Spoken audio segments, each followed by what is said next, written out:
எனக்கு வாழவே பயமா இருக்கு. நான் ஒரு கோழைப்பா, என்னை மன்னிச்சிடுங்க. நான் ஒன்றும் தைரியமா இருக்க பொண்ணு கிடையாது. தைரியமா இருக்க மாதிரி இவ்வளோ நாள் நடிச்சிட்டு இருந்தேன். என் உலகமே நீங்களும் அம்மாவும் தான்ப்பா. நான் உங்களை விட்டு போகிறேன். என்னை மன்னிச்சிடுங்கப்பா, மன்னிச்சிடுங்கம்மா. நான் லைஃப் லாங் உங்களுக்கு பாரமா இருக்க முடியாது. நான் போறேன். திருப்பூரில் திருமணமான 78 நாட்களில் கணவன் மற்றும் கணவரின் குடும்பம் கொடுத்த மனவேதனையில் விபரீத முடிவெடுத்த இளம்பெண்ணின் கண்ணீர் வார்த்தைகள் தான் இது. அதீத வேதனையில் உயிரை மாய்த்து கொண்ட ரித்யானா தன்னுடைய பெற்றவர்களுக்காக விட்டு சென்ற இறுதி வார்த்தைகள் இதோ. என் உலகமே நீங்களும் அம்மாவும் தான். நீங்கெல்லாம் என்னை பத்தி கண்ட கனவும் வச்ச ஆசையும் எதுவுமே நிறைவேறல. சொல்றது தெரியல, அத்தனை அட்டுவளையும் பண்ணிக்கிறேன். என் பிள்ளைக்கு நடந்த மாதிரி நீ யாருக்கு இந்த மாதிரி ஒத்துமை நடந்துடக்கூடாது. இவனும் இவன் ஃபேமிலியும் ரொம்ப கிரிமினல் ஃபேமிலி. இவங்க எல்லாருமே பிளான் போட்டு தான் என்ன கல்யாணம் பண்ணியிருக்காங்க. அவன் கொடுக்குற மென்டல் டார்ச்சர் என்னால் தாங்க முடியல. உடல் ரீதியாகவும் என்னால் அவங்க கூட உண்மையாவே இருக்க முடியல. ரொம்ப டார்ச்சரா இருக்கு டெய்லியும். இப்போ என்ன மன்னிச்சிருங்கப்பா, போதும், என்னால் முடியல. நீங்கள் என் மேலே கோவப்படுவீங்கன்னு தெரியும், என்னை வெறுத்துருவீங்கன்னு தெரியும், எல்லாமே தெரியும். காலம் பூரா உங்கள் கூடவே அவங்க அம்மா கூடவே உங்கள் கூட இருந்து உங்களையும் கஷ்டப்படுத்திட்டு வேதனைப்படுத்திட்டு என்னாலையும் நிம்மதியாக இருக்க முடியாமல் ஊருக்காக என்னால் ஒருத்தன் கூட என்னால் இருக்க முடியாதுப்பா. இது என்னைக்கு என் தலையெழுத்து நான் நினச்சிக்கிறேன். போதும், நான் முடிச்சுக்கிறேன் என் லைஃப்பை. இந்த பஞ்சாயத்து, கோயிலுக்கு கூட்டிகிட்டு போகிறது, பஞ்சாங்கம் பார்க்குறது, இதனால என்றைக்குமே ஒரு பிரச்சனை சால்வ் ஆகாதுங்கிறது ரொம்ப தெளிவாக தெரிஞ்சுக்கிட்டேன். ஐம் சாரிப்பா. எனக்கு உண்மையாலுமே வாழ பிடிக்கல. எனக்கு எந்தவித ஹோப்புமே இல்லை. நான் யாரையுமே கஷ்டப்படுத்தணும்னு இது வரைக்கும் சத்தியமாக நினச்சதே இல்லை. ஆனால் ஏன் இப்படி ஆகுதுன்னு எனக்கு புரியல. நான் போகிறேன்ப்பா. இதுக்கு மேலேயும் இருந்து எந்த விதத்துலயும் உங்களை கஷ்டப்படுத்த விரும்பல. நான் உங்களுக்கு பிறந்ததே முதல் தப்பு. மன்னிச்சிருங்க, சாரி. நீங்க எந்த தப்பும் பண்ணிடல. என்னை பெத்து நல்லபடியா வளர்த்து ஒரு ஆளாக்கணும்னு நினைச்சீங்க. ஆனா அது தப்பா போயிருச்சு. நான் உண்மையாதான் இருந்தேன். நல்ல வாழ்க்கை அமையும் நினைச்சேன். என் தலையெழுத்து இப்படிதான் அமையணும்னு இருக்கு. சரி, என் தலையெழுத்து என்னவோ அதானே நடக்கும். முடிஞ்சு போச்சு என் லைஃப். இதை கண்டினியூ பண்றக்கோ இல்லை இதை இப்போ முடிச்சாலும் இன்னொரு லைஃப் நாளைக்கு தேடுறக்கோ என் உடம்புலயும் தெம்பில்ல, என் மனசுலயும் தெம்பில்ல. எனக்கு வாழ்றக்கே பயமா இருக்கு. நான் கோழை ஆயிட்டேன். எதையும் ஃபேஸ் பண்ண முடியலனால நான் ரொம்ப கோழையாயிட்டேன். இதை எப்படி சொல்றது? உங்களையும் நான் காயப்படுத்துறேன் அதிகமா. நான் லூஸ் ஆயிட்டேன்.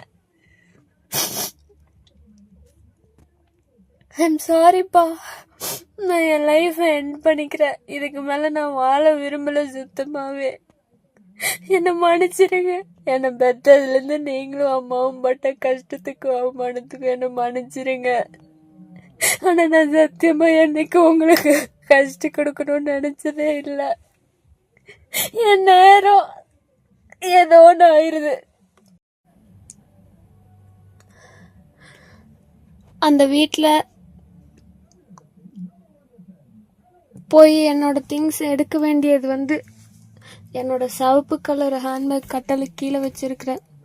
அந்த பேக்கில் ஒரு சாவி இருக்குது. அந்த சாவி எடுத்துட்டு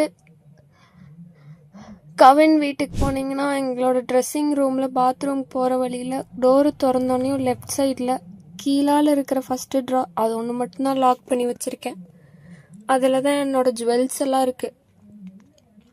அதில் மாமாவும் பாப்பாத்திமாவும் வச்சு தந்த ஜுவல்லு, அவங்க வச்சு அந்த கவின் வீட்டில் வச்சு கொடுத்த ஜுவல்லு, மயில் பெண்டன்ட் போட்ட ஜுவல்லு,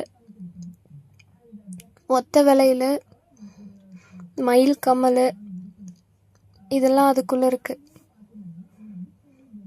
அதுக்கு பக்கத்தில் இருக்க ரைட் சைடில் ஃபஸ்ட்டு ட்ராவில் ஒரு சின்னோண்டு பாக்ஸில் என்னோட கொலுசு, நீங்கள் முதல்ல எனக்கு எடுத்த அந்த செயினை, பூ போட்ட மோதிரம் எல்லாம் அதுக்குள்ளே இருக்குது. அதுக்கப்புறம் இன்னொரு ட்ரெஸ்ஸிங் ரூம்குள்ளே போனால் பச்சை கலர் ட்ராலி நீங்கள் வாங்கி கொடுத்தது, அதுக்குள்ளே நீங்கள் கொடுத்து 2 லட்ச ரூபா பணம் வச்சுருக்கேன். அது அந்த பொட்டியோட சாவியை வந்து பாத்ரூம்குள்ளே போகிறப்போ லெஃப்ட் சைட் ஃபஸ்ட்டு ட்ரா கீழே ஒரு ஹேண்ட்பேக் வச்சுருக்கேன், ஜுவல் வச்ச ட்ராக்குள்ளேயே. அந்த ஹேண்ட்பேக்கில் 2 பழைய ஃபோன் இருக்கும். அந்த பழைய ஃபோன் கூட ஒரு சாவி இருக்கும். அந்த சாவி வச்சு தான் திறக்கணும் அந்த பொட்டியை. வேறு எதுவும் என்னோட அங்கே இருக்கான்னு எனக்கு தெரியல. ஆனால் இதெல்லாம் அங்கே இருக்குது. என்னால் ஒருத்தன் கூட வந்து இருந்துட்டு ஃப்யூச்சரில் என்ன ஒருத்தனெல்லாம் என்னால் கல்யாணம் பண்ணிக்க முடியாதுப்பா. ஐம் சாரிப்பா. இந்த தடவை நான் யாரும் என்னை காப்பாற்றணும்னு நினைக்கலப்பா. எல்லா தடவையும் நம்ம லைஃப் மாறும் அப்படின்னு தான் நினச்சிருக்கேன். ஆனால் இந்த தடவை என் லைஃப் எப்பவுமே மாறாதுங்கிறது உண்மையை புரிஞ்சுக்கிட்டேன். இதை நான் எல்லாத்துக்கிட்டையும் போய் சொல்லி எனக்கே அசிங்கமாக ஃபீல் ஆகுது. இந்த பிரச்சனை சால்வ் ஆகாது. ஒருத்தவங்களோட குணத்தையும் கேரக்டரையும் மாற்றவே முடியாது. அவங்க என்ன ரொம்ப காயப்படுத்திட்டாங்க, ரொம்ப அசிங்கமும் படுத்திட்டாங்க. போதும் அந்த மாதிரி ஒரு குடும்பத்துல வாழ்ந்து குப்பை கொட்டுறக்கு. முடிச்சுக்கலாம். ஏன் நீ உன் வாழ்க்கை நீ ஏன் முடிச்சுக்கிற? முட்டாளா நீன்னு உங்களுக்கு தோணலாம். எனக்கு அவ்வளோ தெம்பலாம் இல்லைப்பா. அவ்வளோ தைரியமான பொண்ணெல்லாம் கிடையாது. தைரியமா இருக்கிற மாதிரி காமிச்சுக்கிட்டேன்.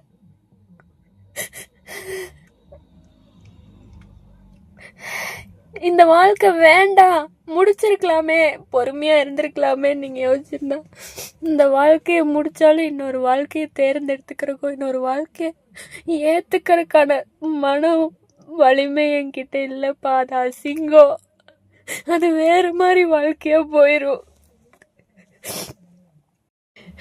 என் உலகமே நீங்களும் அம்மாவும் தான். நீங்கெல்லாம் என்னை பத்தி கண்ட கனவும் வச்ச ஆசையும் எதுவுமே நிறைவேறல. ஆனா என்னோட கடைசி மூச்சோட நம்பிக்கை நீங்க மட்டும்தான். ஆனா உங்களை ரொம்ப நான் நோகடிச்சிட்டேன். ரொம்ப என்னால நீங்க காயப்பட்டீங்கன்னு புரிஞ்சிருச்சு. உங்களால வாயிட்டு சொல்லவும் முடியல. அதே சமயம் என்ன இப்படி பார்க்கவும் முடியல. என்னால நீங்க படுற வேதனை எனக்கு புரியுது. என்ன மன்னிச்சிருங்கப்பா, என்ன மன்னிச்சிருங்கம்மா. அவ்வளவுதான், முடிஞ்சு போச்சு எல்லாமே. நான் போறேன்.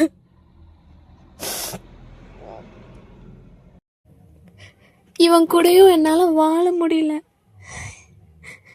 இவனும் இவன் ஃபேமிலியும் ரொம்ப கிரிமினல் ஃபேமிலி. இவங்கெல்லாம் யோசிச்சுதான் என் வாழ்க்கைய வீணாக்கிட்டாங்க. என்ன பெத்த பாவத்துக்கு என் வாழ்க்கை வீணா போயிடும். நீங்களும் எல்லாத்துக்கும் சகிச்சு இன்னும் புள்ள வாழ்க்கை சரியாயிராதா? நாளைக்கு வேற கல்யாணம் பண்ணி வச்சா அவளை யாராவது கஷ்டப்படுத்திட்டா என்ன பண்றதுன்னு யோசிச்சு இந்த வாழ்க்கையை சரி பண்ண பாக்குறீங்க. அது எல்லா அப்பா அம்மாவும் நினைக்கிறதா. எனக்கு இந்த வாழ்க்கையில இவன் கூட வாழ்றதுக்கும் விருப்பம் இல்லை.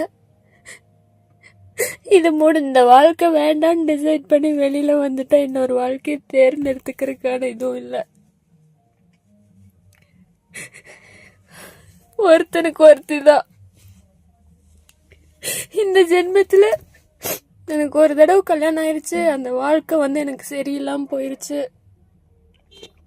அவ்வளோதான், முடிஞ்சது. அதுக்கு மேல நான் இனி எதுவும் வாழணும் அப்படின்லாம் நினைக்கல.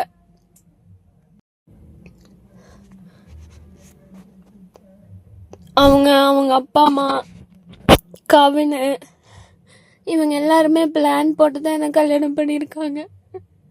அவங்க கொடுக்குற மென்டல் டார்ச்சர் என்னால் தாங்க முடியல. உடல் ரீதியாகவும் என்னால் அவங்க கூட உண்மையாமே இருக்க முடியல. ரொம்ப டார்ச்சராக இருக்கு டெய்லியும். அதை யார்கிட்ட எப்படி சொல்லி புரிய வைக்கிறதுன்னு தெரியல. கேட்குற எல்லாருமே சகிச்சு போ, வாழ்க்கை இப்படிதான் இருக்கும், இன்னும் பார்க்க வேண்டியது நிறைய இருக்குன்னு தான் சொல்றாங்களே தவிர நான் எவ்வளவு பாதிக்கப்பட்டிருக்கேன்னு யாருமே புரிஞ்சுக்க மாட்டேங்கிறாங்க. நீங்க கூட நான் பொய் சொல்றேன்னு நினைக்கல. சத்தியமா நான் எந்த விதத்துலயும் உங்ககிட்ட பொய் சொல்லப்பா. நடந்தது மட்டும்தான் சொன்னேன். எல்லாருமே நாடகம் ஆடுறாங்க. எனக்கு ஏன் அமைதியா இருக்கேன், ஏன் இப்படி ஆயிட்டேன்னு எனக்கு தெரியல. உங்களால என்னை ஏத்துக்கவும் முடியல, ஏத்துக்க விடவும் முடியல உங்களை. ஆனா நான் லைஃப் லாங் உங்களுக்கு பாரமா இருக்க விரும்பல. இந்த தடவை என் மேல எந்த தப்பும் இல்லப்போ. எனக்கு சத்தியமா இந்த வாழ்க்கை பிடிக்கல. மென்டலி என்ன அசால்ட் பண்றாங்க, பிசிக்கலா ஈவன் டார்ச்சர் பண்றான். என்னால இதுக்கு மேல இந்த வாழ்க்கையை கண்டினியூ பண்ண முடியும்னு தோணல.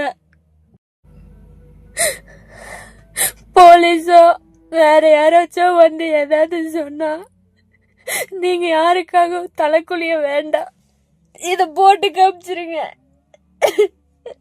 ஏன்னா அவங்க இததான் சாக்குன்னு உங்களை இன்னும் அசிங்கப்படுத்த நினைப்பாங்க. இத யாரு முன்னாடி வேணாலும் போட்டு காமிச்சிருங்க.